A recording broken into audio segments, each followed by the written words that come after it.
we're gonna harvest some basil. So if you didn't realize, the towers do come out of that system. This is my basil. There's actually 4 plants in here.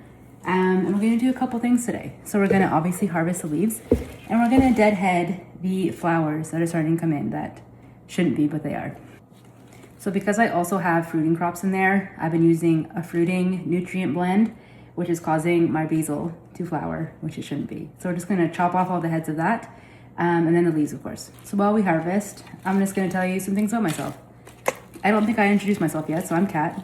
Hello, I'm the Hydroponic Kitchen. Why is it the Hydroponic Kitchen? Well, this is my kitchen, and that's hydroponics. So I just blended the two together. We are gonna cook on this channel too.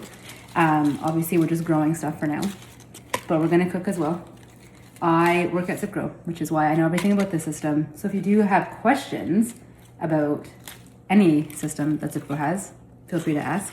I don't want this channel to be about ZipGrow, but I do want to include that as well. I live in Canada.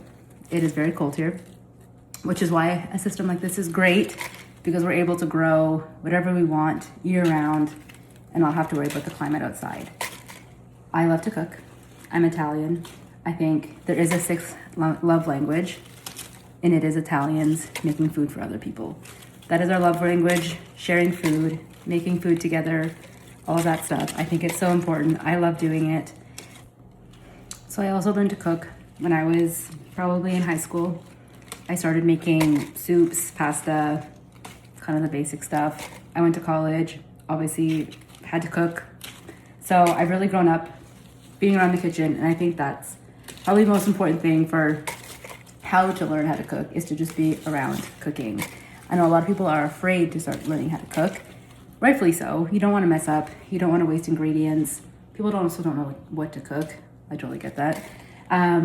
So here, I want to make it easy for you. We're going to do simple ingredients. We're going to do simple recipes. Cooking does not need to be hard. You also shouldn't need to buy 35 ingredients for a recipe. So this is what we look like now. Almost the same. I'm gonna pop this back in the system, and then it's gonna continue to do its thing. So what are we gonna do with this much basil? Obviously we're gonna make pesto.